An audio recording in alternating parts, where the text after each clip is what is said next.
அந்த 5ஆம் அதிபதி தான் அந்த குலதெய்வத்துக்கு பொறுப்பு. இல்லை அந்த 5ஆம் இடத்துல இருக்கிற கிரகம், அந்த 5ஆம் இடத்தை பார்க்குற கிரகம், இல்லை அந்த அந்த 5ஆம் அதிபதி இப்போ எங்கே அமர்றாரோ, இல்லை 5ஆம் அதிபதி யாரோட நட்சத்திரத்தில் இருக்கிறாரோ, இதெல்லாம் வச்சு நம்ம கணக்கு போட்டு தான் நம்ம குலதெய்வத்தை எடுக்க முடியும். அப்புறம் அந்த 5ஆம் அதிபதி லக்னத்துலேருந்து எவ்வளோ தூரம் உட்காந்துருக்குறாரு தள்ளி, அப்போ அந்த கிலோமீட்டரில் அவங்களுக்கு அந்த குலதெய்வம் கிடைக்கும் அப்படின்னு சொல்லலாம். இது நீர் சம்மந்தப்பட்டனா நீர்நிலை பக்கத்தில், இப்போ மேசம் இதெல்லாம் சம்மந்தப்பட்ட மலைகள் சைடு அருகில் இப்படிங்கிறத. அடுத்தபடியாக நம்முடைய மேடையை அலங்கரிக்க வந்திருக்கக்கூடிய ஈஸ்வரி ராஜ் அவர்கள், திருப்பூர் சகோதரிகள், அவங்க வந்து பார்த்திங்கன்னா இந்த குலதெய்வத்தில் இன்னும் நிறைய பேர்த்துக்கு ஸ்ட்ரகிள் இருக்குது. இந்த குலதெய்வம் எனக்கு ஆணா இல்லை பெண்ணா, இல்லை மலங்காட்டில் இருக்குதா, இல்லை பாங்காட்டில் இருக்குதா, இல்லை ஊருக்குள்ளே இருக்குதா, இல்லை எனக்கு குலதெய்வமே இல்லையா அப்படிங்கிறதெல்லாம் நிறைய பேர் தடுமாறிட்டு இருப்பாங்க. அப்போ அந்த குலதெய்வத்தையும் பிரசன்னத்தையும் இணைச்சி எப்படி நம்ம அந்த குலதெய்வத்தை ரீதியான விஷயங்களுக்கு உங்களுக்கு ஒரு நல்ல டெலிவரி பண்ணணும் அப்படிங்கக்கூடிய அழகான பதிவை தான் இங்கே அரங்கேற்றம் பண்ண வந்திருக்காங்க. ஈஸ்வரி ராஜ் அம்மா அவர்களுக்கு நம்முடைய சரவணபவ ஜோதிட அறிவாலயத்தின் சார்பாக ஒரு வாழ்த்துக்களை முதல்ல ஒரு மரியாதை நிமித்தமாக தெரிவிச்சுக்கலாம். கொஞ்சம் கைகளை தட்டி கொஞ்சம் ஆரவாரம் பண்ணுங்கள்.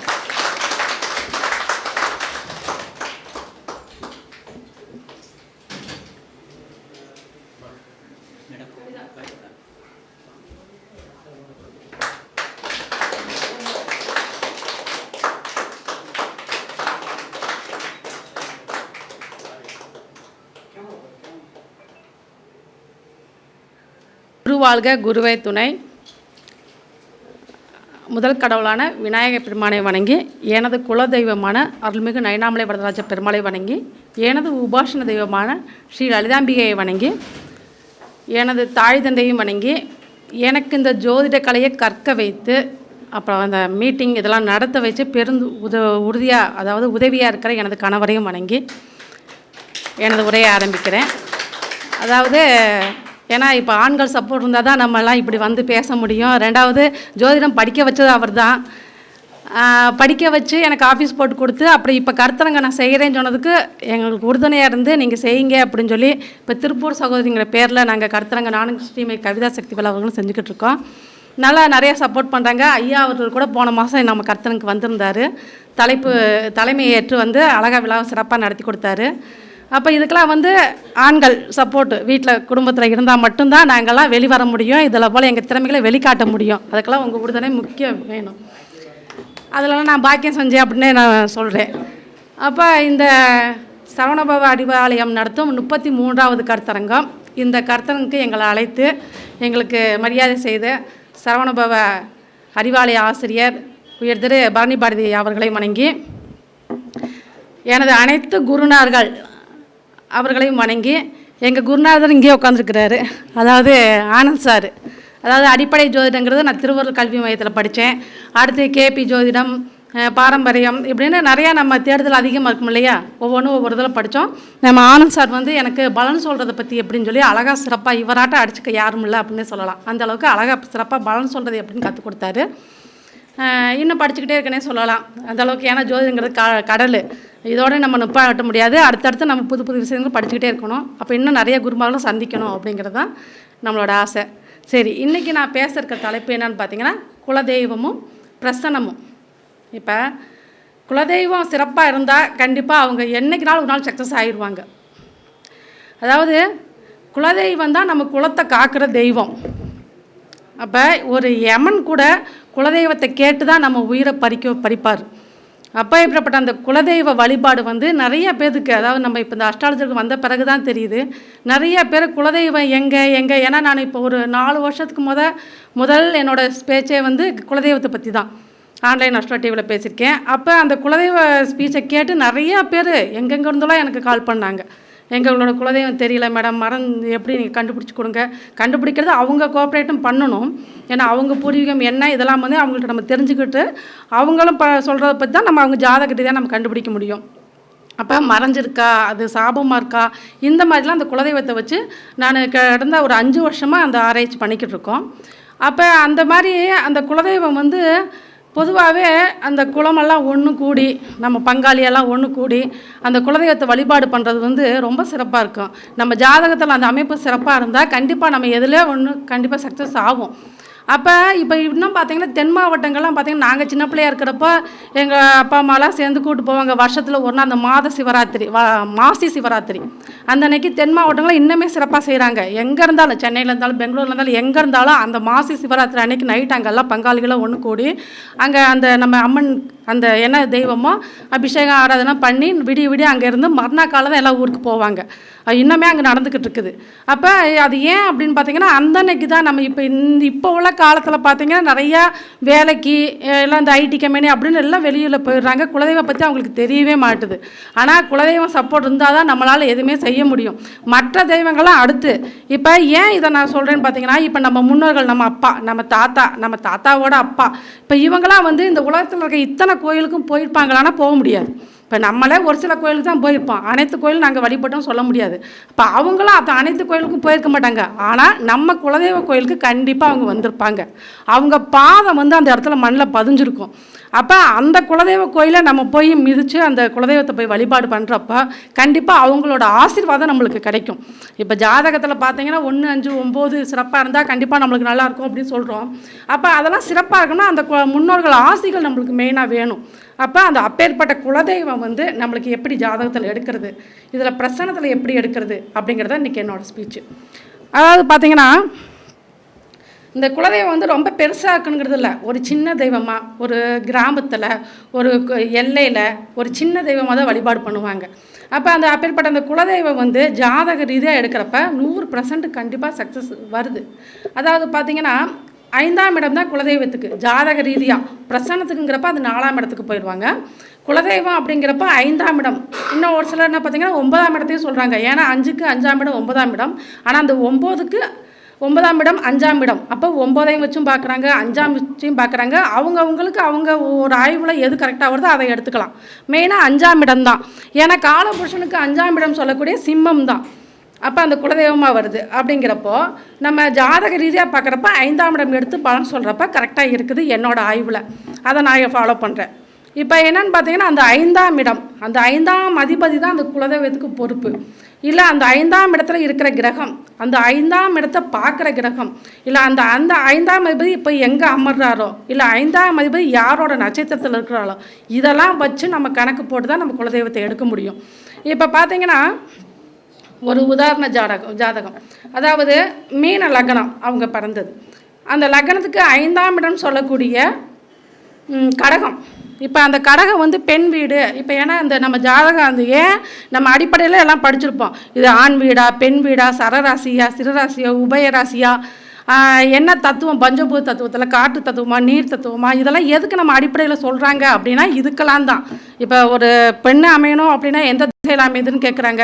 இப்போ நம்ம குலதெய்வம் எப்படி இருக்குன்னா அது பெண் வீடா ஆண் வீடான்னு பார்த்து அதுக்கு தக்கன தன்மை எடுத்து சொல்கிறதுக்கு தான் நம்ம அடிப்படையில் இந்த இதெல்லாமே நம்மளுக்கு கொடுக்குறாங்க.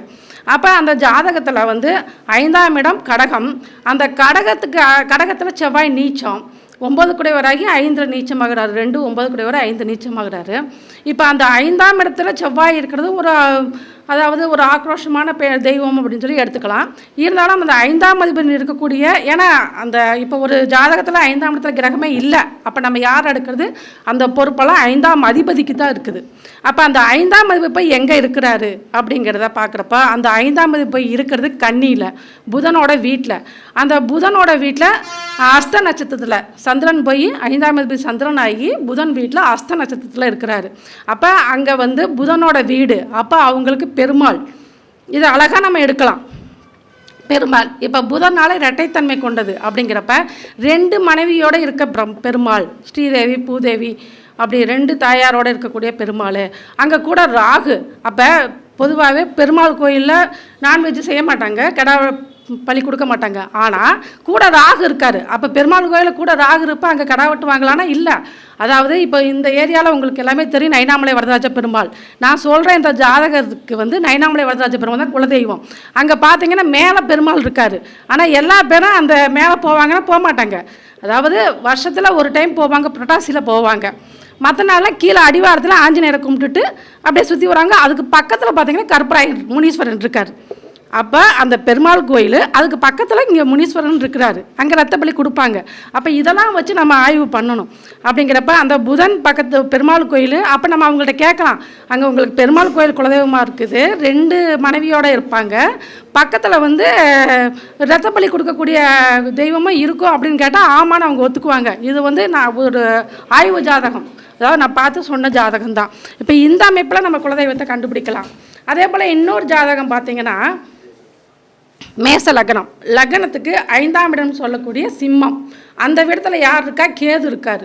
அப்போ அந்த 5ஆம் இடம் சொல்லக்கூடிய சூரியன் எங்கே இருக்கிறாருன்னா 11ஆம் இடமான பாதக ஸ்தானத்தில் ராகோட சேர்ந்துருக்கார். அப்போ இவங்க குலதெய்வம் வந்து 8ஆம் இடத்துல விருச்சகத்தில் யாருன்னு பார்த்தீங்கன்னா செவ்வாய். அப்போ இந்த 8ஆம் இடம் சம்மந்தப்பட்டாலே கண்டிப்பாக அங்கே பங்காளி சண்டை உண்டு அப்படின்னே நம்ம சொல்லலாம். அப்போ அந்த ஜாதகத்தில் பார்த்தீங்கன்னா அவங்க பங்காளி சண்டையால் இப்போ சூரியன் கூட ராகு அப்படிங்கிறப்ப சூரியனை நம்ம தந்தை எடுத்துக்கலாம், இந்த ராகு சேர்ந்துருக்கிறதுனால தாத்தா வழியில் அப்படிங்கிற அந்த ஜாதகரோட தாத்தா வழியிலலாம் அந்த பங்காளி சண்டையில் அந்த குலதெய்வத்தை வந்து சண்டை போட்டு அவங்க அதை கும்பிடாமல் விட்டுட்டாங்க. அப்போ ஆனால் அதுக்கு பிறகு வந்து அவங்க மனைவி இங்கே வந்து இவர் ஜாதகத்தில் 9ஆம் இடத்துல தனுசு வீட்டில் சுக்கிரன் இருக்குது. அப்போது இந்த மனைவி வந்த பிறகு அந்த குலதெய்வத்தை கண்டுபிடிச்சி இப்போ அங்கே போய் நம்ம கண்டிப்பாக வழிபடணும், பொங்கல் வைக்கணும் அப்படின்னு சொல்லி இப்போ அவங்க இப்போ ரெகுலராக வழிபட்டுக்கிட்டு இருக்காங்க.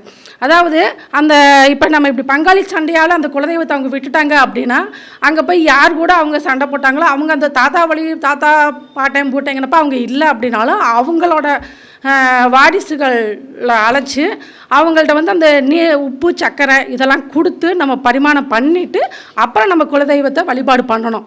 அப்படிங்கிறப்ப கண்டிப்பாக அதுக்கு பிறகு அவங்க வம்சாவளியில் தொடர்ந்து அதை வந்து அவங்க வழிபாடு பண்ணிக்கிட்டு வருவாங்க. இது வந்து நாங்கள் சொல்லி இந்த இது நடந்தது இந்த ஜாதகம்.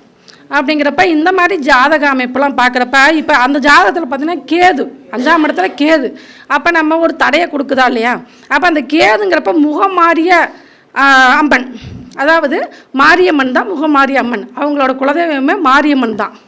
அப்போ இந்த மாதிரி நம்ம எடுத்துக்கலாம். இப்போ இதெல்லாம் வந்து ஜாதக ரீதியாக, அதாவது இப்போ சூரியன் இருந்தால் அவங்க சிவ வழிபாடு, சிவனை கும்பிடுவாங்களான்னா சிவன் அம்சம் கொண்ட அந்த கையில் ஆயுதம் உள்ள தெய்வங்களை ஆண் தெய்வமாக வழிபாடு பண்ணுவாங்க. பெண்கள், அதாவது சந்திரன் இருந்தால் பெண்கள் சம்மந்தப்பட்ட அம்மன் வழிபாடு, இதே புதனாக இருந்தால் பெருமாள் வழிபாடு, குருவாக இருந்தால் மரத்தால் செய்த, அதாவது கதவுக்கு பூஜை பண்ணுவாங்க. நீங்கள் இன்னும் பார்க்கலாம் தேவதானப்பட்டி இதெல்லாம் பார்த்தீங்கன்னா வந்து அங்கே வந்து உள்ளே வந்து சாமியை யாரும் பார்க்க மாட்டாங்க, மெயினாக ஆண்களுக்கு மட்டும்தான் அங்கே அலோடு, அது உள்ளே இல்லை வெளியில். அங்கெல்லாம் அந்த வாய் கட்டி எல்லாம் அவங்க பூஜை பண்ணுவாங்க. அந்த மரம், அந்த குரு சம்மந்தப்பட்டப்ப 5ஆம் இடத்துல கண்டிப்பாக அந்த மரமான கதவு பூஜை, இல்லாட்டி பெட்டியில் மரப்பெட்டியில் வச்சு குலதெய்வத்தை வச்சு வழிபாடு பண்ணுவாங்க. ஒரு சில எங்கள் இதெல்லாமே நாங்கள் செய்வாங்க. அந்த மாதிரி வழிபாடு அந்த குரு சம்மந்தப்படுறப்ப பண்ணுவாங்க. அதே போல் சுக்கிரன்னா அதாவது சாந்தமான அம்மன் வழிபாடாக இருக்கும். ராகுனா அந்த பழி கொடுக்குற அம்மனாக இருக்கும். சனி பகவானாக இருந்தான்னு வைங்களேன், இந்த காவல் தெய்வம் கற்பரை முனீஸ்வரன் இந்த மாதிரி காவல் தெய்வ வழிபாடாக இருக்கும். கேதுனா அந்த முகம் மாறிய அம்மு, அப்போ சர்ப வழிபாடு அங்கெல்லாம் புத்து இருக்கும் கண்டிப்பாக அவங்களோட குலதெய்வத்தில். இந்த மாதிரிலாம் நம்ம பார்க்குறப்ப அந்த 5ஆம் இடத்தை வச்சும் அவர் போய் எங்கே உட்காந்துருக்கிறாரு, யாரோட நட்சத்திரத்தில் இருக்கிறாரு, அந்த 5ஆம் இடத்தை யாரெல்லாம் பார்க்குறா, இதெல்லாம் எப்படி ஒரு 2-3 தெய்வங்கள் சம்மந்தப்படும். இதெல்லாம் அவங்கள்ட்ட கேட்டால் கண்டிப்பாக இருக்கும். அதே போல் அந்த 5ஆம் அதிபதி லக்னத்துலேருந்து எவ்வளோ தூரம் உட்காந்துருக்குறாரு தள்ளி, அப்போ அந்த கிலோமீட்டரில் அவங்களுக்கு அந்த குலதெய்வம் கிடைக்கும் அப்படின்னு சொல்லலாம். இது நீர் சம்மந்தப்பட்டனா நீர்நிலை பக்கத்தில், இப்போ மேசம் இதெல்லாம் சம்மந்தப்பட்ட மலைகள் சைடு அருகில் இப்படிங்கிறத நிலம் சம்மந்தப்பட்ட நிலத்தில் இப்படிங்கிற மாதிரி தான் நம்ம சொல்லலாம். இது வந்து ஜாதக ரீதியாக சொல்கிறது. இப்போ இதில் பிரசனை எப்படி வந்துச்சு அப்படின்னு பார்த்தீங்கன்னா, பிரசனை வந்து 36 வகை இருக்குது. அதாவது நம்ம எல்லா வகையும் படிச்சிருப்போமானா இல்லை, நம்மளுக்கு எது வருதோ அதை நம்ம படிச்சிருப்போம். இதில் வந்து இந்த ஜாமுக்கோல் பிரசனைங்கிறத என்னோட ஸ்பெஷல், அதாவது ஜாமுக்கோல் ஈஸ்வரி தான் சொல்லுவாங்க என்னோட குரூப்பில் எல்லாம். அப்போ அந்த அளவுக்கு இந்த ஜாமுக்கோல் அப்படிங்கிறது அது ஏன் அப்படின்னு பார்த்தீங்கன்னா, அதுக்கு வந்து நேர காலம் எதுவும் தேவையில்லைன்னு வைங்களேன். இப்போ 12 மணிக்கு மேலே ஒருத்தர் ஜாதகம் பார்க்க வந்தால் நாங்கள் ஜோலி பிரச்சனை இதெல்லாமே அதுவும் பார்ப்போம். ஆனால் அது வந்து 12 மணிக்கு மேலேங்கிறப்ப நாளைக்கு வாங்க அப்படின்னு சொல்ல முடியும். அப்போ அவங்க வந்து ஒரு அவசர காரியத்துக்காக வர்றாங்க, இதுக்காண்டி நாளைக்கு வரை அவங்க வெயிட் பண்ணணும். இப்போ இந்த ஜாமுக்கோல் பிரச்சனைங்கிறது நேர காலம் எதுவுமே தேவையில்லைங்க. நைட்டு 12 மணிக்கு கூப்பிட்டு நம்ம பிரச்சனை கேட்டாலும் நம்ம அந்த நேரத்தை நோட் பண்ணி வச்சு அந்த நேரத்துக்கு நம்ம பிரச்சனை சொல்லலாம். அப்படியேப்பட்ட இந்த ஜாமுக்கோல் பிரச்சனை. அப்போ இந்த ஜாமுக்கோல் பிரச்சனத்தில் அவங்க கேள்வி கேட்ட நேரத்துக்கு நம்ம பிரச்சனை போட்டு அவங்க அவங்களுக்கு நம்ம கண்டிப்பாக இந்த எல்லா அனைத்து விஷயங்களுக்குமே நம்ம ஜாமக்கோல் பிரசனம் மூலமா உடனடி தீர்வு கொடுக்க முடியும். அப்போ அப்படி பார்த்தீங்கன்னா நம்மள்ட்ட பிரசனை கேட்டவங்க அப்படின்னு சொல்லி பார்த்தீங்கன்னா குலதெய்வத்தை பற்றி தான் கேட்டாங்க. அந்த பிரசனம் அவங்க கேள்வி கேட்குற நேரத்துக்கு நம்ம பிரசனம் போடுறோம். உதயம் வந்து துலாம் உதயமாக வருது. அந்த உதயத்தை நோக்கி 3 6 கூடிய குருவே வர்றாரு. அதே போல் பார்த்திங்கன்னா 6 வந்து 5ஆம் இடமாக வருது. அவங்க குலதெய்வத்தை பற்றி கேள்வி அப்படிங்கிறது சரிதான். ஆனால் 9ஆம் இடத்துல கவிப்பு இருந்து கவிக்கிறது யாருன்னு பார்த்தீங்கன்னா சனி பகவானை 5 கூடிய வர சனி பகவானை கவிக்குது. அப்போ அவங்க கேள்வி வந்து என்ன கேள்வி, எங்களோட குலதெய்வம் நாங்கள் வழிபடுற குலதெய்வம் வந்து சரியானதா அப்படின்னு அவங்க கேள்வி கேட்குறாங்க. அப்போ அந்த பிரசனம் வந்து குலதெய்வத்தை பற்றி கேள்விங்கிறது சரிதான். ஆனால் அவங்க கண்டிப்பாக மாறி தான் அவங்க வழிபாடு பண்ணுறாங்க. ஏன்னா அங்கே 5ஆம் அதிபதினு சொல்லக்கூடிய குலதெய்வத்துக்கு உண்டான கிரகம் யார், அந்த 5ஆம் அதிபதி அந்த சனி பகவானே கவிக்குது. அப்போ இங்கே குருவும் உதயத்தை நோக்கி வர்றது தெய்வத்தை பற்றி கேள்விங்கிறது கரெக்டு தான். 3 6 கூடியவர் அப்படிங்கிறப்ப அவங்க மாறி தான் வழிபாடு பண்ணுறாங்க. அதனால் அவங்க ஜாதகர் இது வந்து பிரச்சனை கேள்வி. ஆனால் நம்ம குலதெய்வத்தை கண்டுபிடிக்கிறது வந்து அவங்க ஜாதகத்தை எடுத்து ஜாதகரியாக தான் நம்ம கண்டுபிடிக்க முடியும். அடுத்து இன்னொரு பிரச்சனை வந்து இவங்களுமே குலதெய்வத்தை பற்றி கேட்குறாங்க. அப்போ இங்கே பார்த்தீங்கன்னா உதயத்தை நோக்கி 5ஆம் அதிபதி சனி பகவானே உச்சத்தை நோக்கி வர்றாரு. உச்சத்தில் அதாவது கன்னி உதயத்தை நோக்கி சனி பகவான் 5 கூடியவராகி உச்சமாகி வர்றாரு.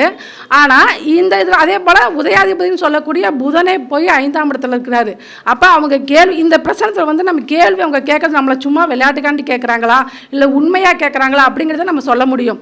அப்போ அந்த கேள்வி கரெக்டு. ஏன்னா உதயாதிபதி 5ல் அப்படிங்கிறப்ப குலதெய்வத்தை பற்றி கேள்வி கேட்குறாங்க. உதயத்தை நோக்கியும் சனி பகவான் உச்சமாகி வர்றாரு. அப்போ கேள்வி கரெக்டு தான்.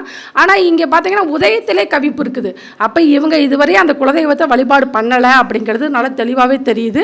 அதனால் அவங்க ஜாதகத்தை பார்த்து நம்ம இந்த மாதிரி வழிபாடு பண்ணுங்க, இந்த மாதிரி அமைப்பெல்லாம் உங்கள் தெய்வம் இருக்கும் அப்படின்னு நம்ம சொல்லப்பட்டது. இந்த பிரச்சனை வந்து அவங்க கேட்குற கேள்வி உண்மையா, இதுக்கு என்ன தீர்வு கொடுக்கலாம் அப்படிங்கிறத சொல்லலாம். மீது அவங்க ஜாதகத்தை பார்த்து தான் அவங்க 5ஆம் அதிபதி வச்சு இந்த இடத்துல இப்படி இருக்கும் அப்படிங்கிறது சொல்லலாம்.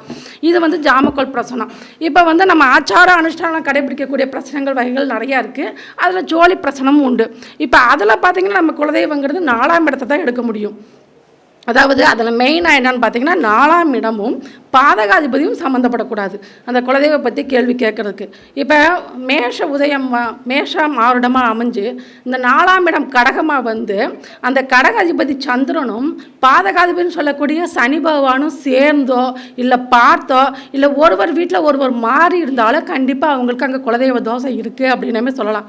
இதே போல் நீங்கள் 12 லக்னத்துக்குமே வந்து யார் யார் பாதகம் அப்படிங்கிறத அந்த இப்போ ரிஷப லக்னத்துக்கு 4ஆம் அதிபதி யார், அந்த லக்னத்துக்கு பாதகாதிபதி யார், அவங்க சம்மந்தப்படக்கூடாது. சூரியனும் சனி பகவானும் சம்மந்தப்படக்கூடாது. அதே போல் மிதுன லக்னம் அப்படின்னு சொல்லி எடுத்துக்கிட்டோம்னா மிதுன லக்னத்துக்கு 4ஆம் அதிபதி புதனே வருவார். பாதகாதிபதி யார், குரு. அப்போ அவங்க ஏதாவது சம்மந்தப்படுறாங்களா, இவங்க வந்து 6 8 சேர்ந்து மறைஞ்சிருந்தாங்கன்னு வைங்களேன், கண்டிப்பாக அங்கே வந்து பெரிய குலதெய்வம் வந்து ஒரு சாபம் கோபம் இதெல்லாமே இருக்குது அப்படின்னே சொல்லலாம். அதே போல் இப்படி ஒவ்வொரு கடக லக்னத்துக்கு 4ஆம் அதிபதி யார், பாதகாதிபதி யார், 11 கூடியவர். அப்போ அவருமே பார்த்திங்கன்னா சுக்கிரனாக வர்றாரு. இப்போ இந்த மாதிரி அவங்களுக்கு நன்றிங்க. அப்போ அந்த லக்னத்துக்கு நம்ம எடுத்து சொல்லலாம். இதே போல் ஒவ்வொரு 12 லக்னத்துக்கும் நம்மளுக்கு அந்த பாதகாதிபதி யார், 4ஆம் அதிபதி, இது வந்து சோழி பிரசனத்தில் 4ஆம் அதிபதி யார், அவங்க ஒன்றொன்னோடு சம்மந்தப்படுறாங்களா அப்படிங்கிறத வச்சு அவங்க 6 8 12 மறைஞ்சிருக்கிறாங்களா அப்படிங்கிறத வச்சு அவங்க நம்மளுக்கு அந்த பிரசனத்தை வச்சு அவங்களுக்கு சொல்லலாம். இதே இது வந்து மகா பாதகாதிபதினு எடுப்போம். அதாவது பார்த்திங்கன்னா காலபுருஷனுக்கு கேந்திர ஸ்தானங்கள்னு சொல்லக்கூடிய மேஷம், கடகம், துலாம், மகரம் இந்த 4 லக்னத்துக்கு மகா பாதகாதிபதி யாருன்னு பார்த்தீங்கன்னா கும்பம், சனி பகவான் தான் மகா பாதகாதிபதியாக வருவார்.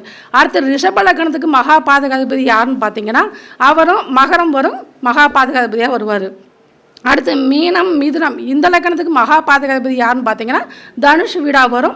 குருவே அங்கே பாதகாதிபதி மகா பாதகாதிபதியாக வருவார். அடுத்து கடகம் சொல்லியாச்சு. கும்ப லக்னத்துக்கு யார் பாதகாதிபதி வருவார்னு பார்த்தீங்கன்னா கடகமே வரும். அங்கே சந்திரனே மகா பாதகாதிபதியாக வருவார்.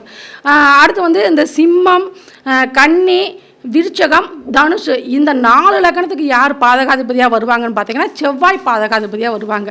அப்போ இந்த இதெல்லாம் வச்சு நம்ம அந்த மகா பாதகாதிபதியை நம்ம அந்த சோழி பிரசன் நேரத்தில் சம்மந்தப்பட்டால் கண்டிப்பாக அவங்களுக்கு இப்போ நிவர்த்தி இல்லை அப்படிங்கிறத நம்ம தெளிவாக சொல்லிடலாம். இந்த 8ஆம் இடத்துல அந்த குலதெய்வத்துக்கு உண்டான கிரகம் மறைஞ்சிருந்தால் அவங்க வந்து முன்னோர்கள் குலதெய்வ கோபம் இருக்குது. இதே 12ஆம் இடம் சம்மந்தப்பட்ட குலதெய்வம் சாபம் இருக்குது. இப்படிலாம் சொல்லி நம்ம அவங்கள வந்து இதுலேருந்து விடுபட என்ன அடுத்து இப்போ இவங்களோட காலத்துக்கு போகிறதில்ல, அடுத்த ஜென்ரேஷனுக்கு அவங்க வந்து குலதெய்வத்தை வழிகாட்டணும் அப்படிங்கிறத சொல்லி அவங்களுக்கு நம்ம ஒரு நல்ல வழியில் நம்ம கொண்டு போக முடியும். ஏன்னா வந்து எத்தனை தெய்வத்தை நம்ம கும்பிட்டாலும் குலதெய்வ சப்போர்ட் அனைவருக்கும் கண்டிப்பாக வேணும். ஏன்னா ஒவ்வொரு குலம் அவங்களோட அடுத்தடுத்த ஜென்ரேஷன் அவங்கள விட வேறு யாரும் சிறப்பாக நம்மளை பார்க்க மாட்டாங்க. இப்போ உங்களுக்கு ஒரு கஷ்டம் அப்படின்னு ஏற்பட்டாலும் நீங்கள் உங்கள் ஃப்ரெண்டுகள்கிட்டையோ உங்கள் உற்றார் உறவினர்கிட்ட சொல்லி கூட நீங்கள் அழுக வேண்டாம். ஏன்னு பார்த்தீங்கன்னா அவங்களால எப்படியும் அதாவது கூட தோழன் வந்து கூட இருப்பான் எப்படின்னு சொல்லுவாங்க. இருந்தாலும் இதை நீங்கள் ஒரு ஏன்னா மனித இயல்பு வந்து என்னைக்குனாலும் ஒரு நாளைக்கு இதாகும். அப்போ நீங்கள் உங்கள் குலதெய்வத்திட்ட போய் நீங்கள் முறையிடுறப்ப கண்டிப்பாக அந்த தெய்வம் உங்களோட அந்த வேண்டுதலை உங்களோட கோரிக்கைகள்லாம் கண்டிப்பாக காது கொடுத்து கேட்பாங்க. இதெல்லாம் என்னோட அனுபவ ரீதியாக உண்மை. இதெல்லாம் நான் ஒவ்வொரு மேடையிலையும் நான் பேசுகிறப்ப நான் புக்கில் படித்தது என்றைக்கு நான் பேச மாட்டேன். புக்கில் படித்த 2 வரையே பேசினாலும் நான் படித்ததை பேசினாலும் என்னோட அனுபவத்தை தான் நான் எங்கேயுமே கொடுப்பேன். ஏன்னா இதெல்லாம் வந்து நான் சொல்லி அவங்க வழிபட்டு இதெல்லாம் நடந்ததை தான் நான் அனுபவமாக கொடுப்பேன். அப்போ இப்போ வந்து இது ஒரு உதாரணத்துக்கு இன்னொன்று சொல்கிறேன் பாருங்க. என்னோட இடமே வந்து இப்போ நாங்கள் வந்து நிறையா ஒரு வீடு 5-6 வீடெலாம் கட்டி வாடகை கூட்டம், அப்புறம் ஒரு 40 லட்சத்துக்கு ஒரு வீடு வாங்கினோம், அதெல்லாம் விற்றோம். இது வந்து எங்களுக்கு அந்த வீடுங்கிறதே ஒரு அமைப்பு வந்து மாற்றி மாற்றி வந்துக்கிட்டு இருந்துச்சு. இன்றைக்கி வாடகை வீட்டில் இருக்கோம். ஆனால் இதை வந்து நான் நம்ம ஜோதிட நண்பர்கள்ட்ட சொல்லி ஒரு நாள் இப்படி சங்கடப்படுறப்ப அவங்க என்ன சொன்னாங்கன்னா, உங்களோட குலதெய்வ ஒரு இடம் மட்டும் 5 சென்ட் கிட்டத்தட்ட 20 சென்ட் வச்சுருந்தோம், அதில் இப்போ இருக்கிறது 5 சென்ட் தான். இப்போ இந்த இடத்துல நம்ம வீடு கட்ட முடியுமா அப்படிங்கிறத நம்ம ஒரு கேள்வியாக அவங்கள்ட்ட கேட்குறப்ப அவங்க எனக்கு சொன்னது, உங்கள் குலதெய்வ கோயிலுக்கு நீங்கள் ஒரு ஒயிட் பேப்பரை எடுத்துக்கோங்க, உங்கள் குலதெய்வ பேரில் உங்கள் இடத்த வந்து எழுதி கொடுங்க. சும்மா எழுதி அவங்க குலதெய்வ பாதத்தில் வச்சு நீங்கள் வழிபட்டு வாங்க, கண்டிப்பாக அந்த இடம் உங்களை விட்டு போகாது அப்படின்னு சொன்னாங்க. கிட்டத்தட்ட அந்த இடத்துக்கு நான் 2 டைம் அட்வான்ஸ் வாங்கிட்டேங்க. அட்வான்ஸ் வாங்கியும் ஆனால் அந்த இடம் என் கையை விட்டு போகலை. இப்போ அந்த இடத்து பக்கத்தில் தான் நான் வாடகை குடியிருக்கேன், அந்த இடத்துல கட்டணும்னு. ஏன்னா நம்ம குலதெய்வத்தை போய் நம்ம மனமுருக வேண்டி ஒரு கோரிக்கையை வைக்கிறப்ப கண்டிப்பாக நம்மளை காத்தரணும் அப்படின்னு சொல்லி இன்னும் அடுத்து பேச நிறையா இருக்காங்க. எனக்கு இந்த வாய்ப்பை ஏற்படுத்தி கொடுத்த சரவண பரணி பாரதி ஐயா அவர்களுக்கும் எனது நன்றிகளை தெரிவித்து, இங்கே உள்ள எனது பேச்சை கேட்டால் அனைவருக்கும் எனது நன்றியை தெரிவித்துக் கொள்கிட்டு எனது பேச்சை முடித்துக் கொள்கிறேன். நன்றி.